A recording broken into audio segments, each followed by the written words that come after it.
अस्सलाम वालेकुम, कैसे हैं आप सब लोग। उम्मीद है खैरियत से होंगे। आज हम बना रहे हैं बीफ की नली पुलाव। ये बहुत ही मज़े की बनकर तैयार होती है। तो ज़्यादा इंतज़ार नहीं करते, हम रेसिपी को स्टार्ट करते हैं। इसके लिए हम लोगों ने 2 kg बीफ का गोश्त ले लिया हुआ है, बोन्स के साथ, जिसको हम नली भी बोलते हैं। ये देखें कितनी बड़ी बड़ी सारी इसकी बोन्स हैं और साथ में गोश्त के बड़े बड़े टुकड़े ले लिए हुए हैं। सबसे पहले ये मैंने प्रेशर कुकर ले लिया हुआ है। ये तकरीबन 10 लीटर का है। अब इसके अंदर हम एक एक करके ये गोश्त की बोन्स और सारा गोश्त डाल देंगे। ये इन बोन्स की वजह से जो यखनी बनती है, उससे जो राइस हैं वो बहुत ही मज़े के और लजीज बनकर तैयार होते हैं। ये सब इनकी यखनी का ही कमाल होता है। गोश्त हम लोगों ने डाल दिया हुआ है। अब हम इसमें एक मीडियम साइज़ का प्याज डाल देंगे और एक लहसुन का बल्ब लेंगे और वो इसमें डाल देंगे। अब हम इसमें 1 टेबलस्पून सॉल्ट ऐड कर देंगे, नमक ऐड कर देंगे।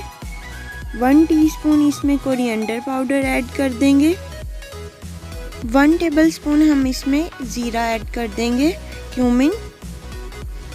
4 बड़ी इलायची डाल देंगे, ब्लैक कार्डिमम डाल देंगे और 2 इंच का टुकड़ा हम इसमें सिनेमन स्टिक का डाल देंगे। 1 पीस हम इसमें जावित्री का डाल देंगे और इसमें 1 पीस हम स्टार एनिस का डाल देंगे और 8 से 9 इसमें लौंगे डाल देंगे, क्लोव्स डाल देंगे। 1 टेबलस्पून हम इसमें सौंफ डाल देंगे यानी फीनल सीड्स। 1 टेबलस्पून कोरिएंडर डाल देंगे। धनिया डाल देंगे हम इसमें, साबुत धनिया। 1 टीस्पून हम इसमें ब्लैक पेपर डाल देंगे, काली मिर्चें।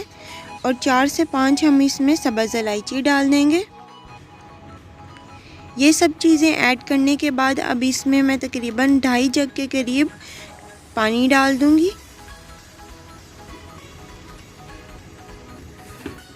अब इन सब चीज़ों को अच्छे से मिक्स कर लेंगे। कुकर को अच्छे से बंद कर लिया हुआ है और अब हम इसके ऊपर विसल रख देंगे और अब हम इसको विसल चलने के बाद तकरीबन 45 मिनट्स तक इसको पकाएंगे। 45 मिनट गुजर चुके हैं। अब हम इसको ओपन करके देख लेते हैं। यखनी बनकर तैयार हो गई है। अब हम इस गोश्त को अलग कर लेंगे किसी प्लेट के अंदर।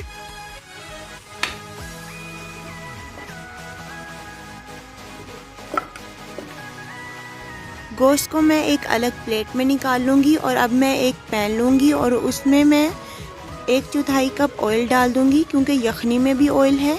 और इसके अलावा मैं 3 मीडियम साइज़ के प्याज लूँगी और उनको ब्राउन होने तक मैं इनको फ्राई करूँगी।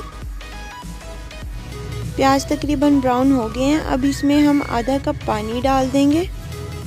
पानी शामिल करने के बाद अब हम इसमें मसाले डाल देंगे, जिसमें 1 टेबलस्पून ज़ीरा है, 1 टीस्पून ब्लैक पेपर है, 1.5 टीस्पून सॉल्ट है और 5 से 6 क्लोव्स हैं यानी कि 5 से 6 लौंगे हैं। 2 पीस जावित्री के हैं। 3 पीस जो हैं वो हमारे पास स्टार एनिस के हैं। 1 टीस्पून चिली फ्लेक्स है। 4 से 5 सब्ज़ इलायची, 3 से 4 बड़ी इलायची और 2 इंच का सिनेमन का टुकड़ा है। ये सारे मसाले अब हम इसमें ऐड कर देंगे और इनको मिक्स कर लेंगे। इसको तकरीबन 1 मिनट के लिए हम पकाएंगे।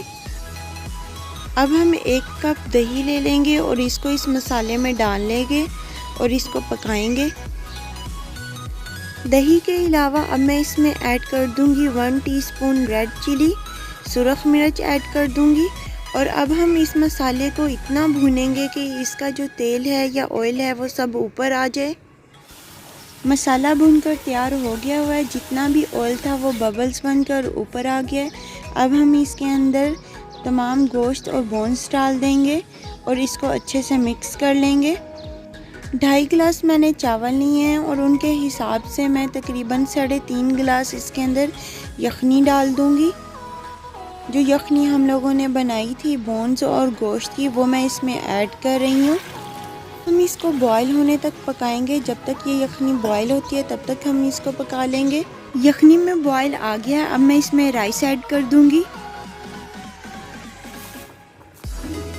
अब इसको एक दफ़ा अच्छे से मिक्स कर लेंगे।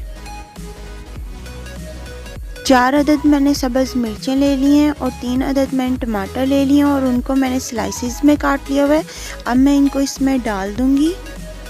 मैं इसको कवर करके पकाऊंगी जब तक कि इसके ऊपर बबल्स आना शुरू हो जाएं और उसके बाद मैं इसको दम पर लगाऊंगी। अब इसको ओपन करके देख लेते हैं।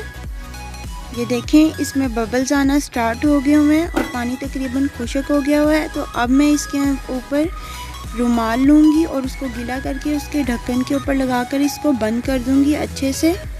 मैं इसको 7 मिनट के लिए दम पर लगा रही हूँ। आप अपने चावलों के हिसाब से उसमें पानी डालें और दम पर लगाने की टाइमिंग अपने हिसाब से रखिएगा। 5 से 7 मिनट गुजर गए हैं और अब हम इसको देख लेते हैं। ये देखें, माशाल्लाह ये कितने खूबसूरत लग रहे हैं।